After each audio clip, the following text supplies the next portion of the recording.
Hi guys, my name is Jennifer. I was asked to share a book with you that I enjoyed from my childhood. So I actually happen to have this book right here that I had from being a little kid. I've carried it around with me for several years. So we are going to read it together. It's called My Visit to the Dinosaurs by Aliki. It doesn't give a first and last name, just says Aliki. So, my visit to the dinosaurs. Yesterday I went to see the dinosaurs. I went with my father and my little sister. We walked down a hall, turned a corner, and there they were. Skeletons. Real dinosaur skeletons. They were standing in a room bigger than a house. One skeleton was almost as long as the room. It looked scary. My father told my sister and me not to be afraid. Dinosaurs lived millions of years ago. No dinosaurs are alive today. You can see here there's a picture of the dad and the little boy and his little sister on daddy's leg, kind of scared of those big things. Look at that. This is where we start reading the dinosaur names, and I could be wrong, so forgive me on that. It says, I took a picture of the long dinosaur, Apatosaurus. Then I went over and looked closer. The skeleton was wired together. Heavy rods held it up. I could see that some of the bones were not real. They were made of plaster. What a job it must have been to put this huge puzzle together. How could anyone know where all the pieces fit? When dinosaurs died, they were covered with sand and mud. They were buried for millions of years. The sand and mud turned into rock, and the dinosaurs' bones became fossils. In 1822, that was a long time ago, almost 200 years ago, the first dinosaur fossil was found. It was found by accident. After that, many diggers went looking for fossils. They dug in the rocky earth. It is very hard work to take fossils from the ground. They are often embedded in solid rock. Do you know what that means by embedded? It means that they're inside of.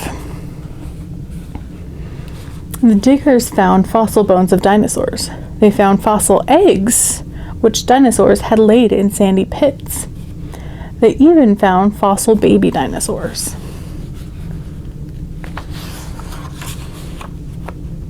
Paleontologists studied the fossils carefully. A paleontologist is a scientist who studies animals and plants of the past. Paleontologists know when dinosaurs lived and where. They know what most dinosaurs ate. Some dinosaurs ate meat. They were carnivores. Most dinosaurs ate plants. They were herbivores. It's easy to remember that one because an herb is a plant. It helps season your food. So if you think about that, it helps you remember which is which. Apatosaurus was a giant plant eater. This is how it looked when it was alive. Apatosaurus's eyes and nostrils were high on its flat head. It could wade in deep water and still breathe.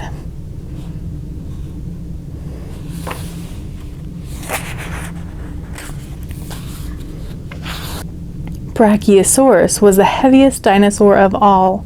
Some say it weighed over 100,000 pounds. I did the math, guys. That's like 35 cars. That's heavy. Brachiosaurus had a nostril on the top of its head. It spent much of its time in swamps, eating tons of soft, mushy plants, but it laid its eggs on dry land. You can see here he's got kind of a hump at the top. That's where he has his nostril so he can breathe. Diplodocus, I don't know that I'm saying that right, was the longest dinosaur of all. It was 90 feet long from its tiny head to the tip of its tail. It had a little mouth and just a few teeth. Diplodocus had to eat almost without stopping in order to fill its huge body. Can you imagine only having a few teeth and having to eat a lot of food? Iguanodon was a smaller plant eater. It walked mostly on two legs. It had spiked thumbs and a powerful tail to swat its enemies. Iguanodon had hundreds of flat teeth. Where one tooth wore out, another grew in its place. We're not quite like that, are we? We lose some teeth and grow some back, but not a whole lot. They don't just keep coming. Apatosaurus was a duck-billed dinosaur. It was a good swimmer. Its front feet were webbed, and its bill was shaped like a duck's. It had more than 1,000 teeth to crush and grind its food. I did the math on that one too. 1,000 teeth. That's like 31 people and all of their teeth. That's a lot of teeth. That's a lot of flossing and brushing. Whew, that'd be a lot of time. Allosaurus was a meat eater. So what is that? We discussed that. So it's not the herbivore, it's not the plants. Meat-eating dinosaurs were fast, fierce hunters. Allosaurus ran on 2 strong legs. It had dangerous claws and long, pointed teeth. It ate any dinosaur it could. It was not even afraid to attack one twice its size. Well, that's pretty crazy. My father, my sister, and I went to another hall and looked at more skeletons. There were so many to see that we had to hurry. Look at all those.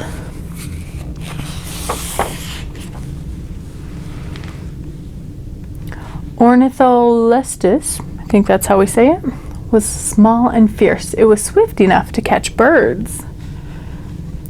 Ornithomimus had no teeth at all. It may have eaten the eggs of other dinosaurs and fruit and insects too.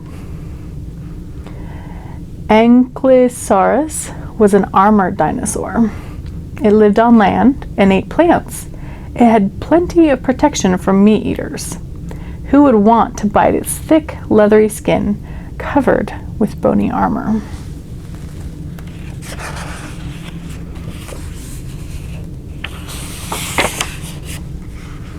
We saw Stegasaurus, a plated dinosaur.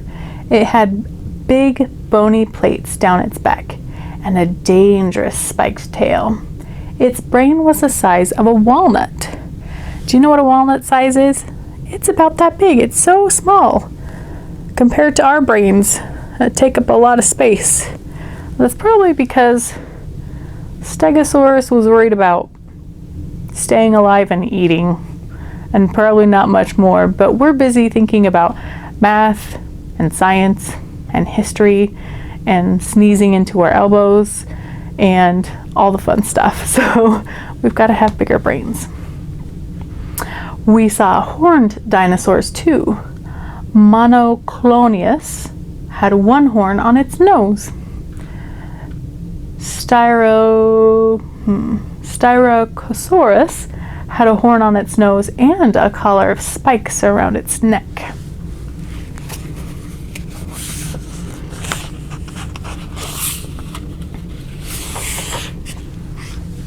And Triceratops had 3 deadly horns.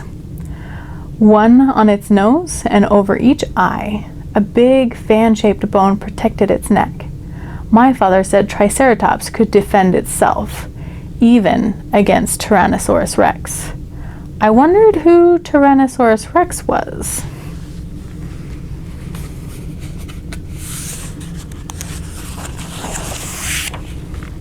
Then I saw it.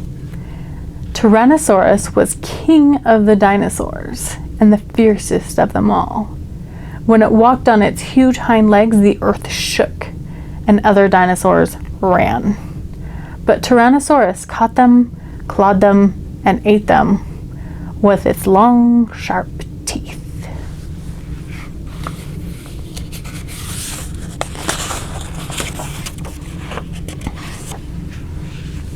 I had to stand far away from Tyrannosaurus to take its picture. My father and sister looked tiny next to it. I was glad Tyrannosaurus isn't alive anymore. When you go to the museum, you will see what I mean. The end.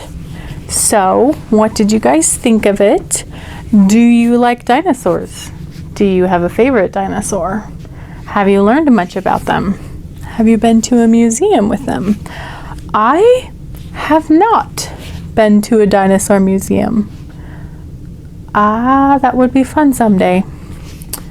I should find out where one is. I've been to other kinds of museums, science museums, art museums, history, but not this kind of history. So that's pretty cool. Well, I'm curious what your guys' favorite dinosaur from this book was. I think Stegasaurus is pretty cool with all the spikes on his tail and the spikes on his back and everything. I think he's pretty cool. Anyway, I hope you guys enjoy. I hope you are being healthy and happy. Be good for your parents. And you guys have a great day.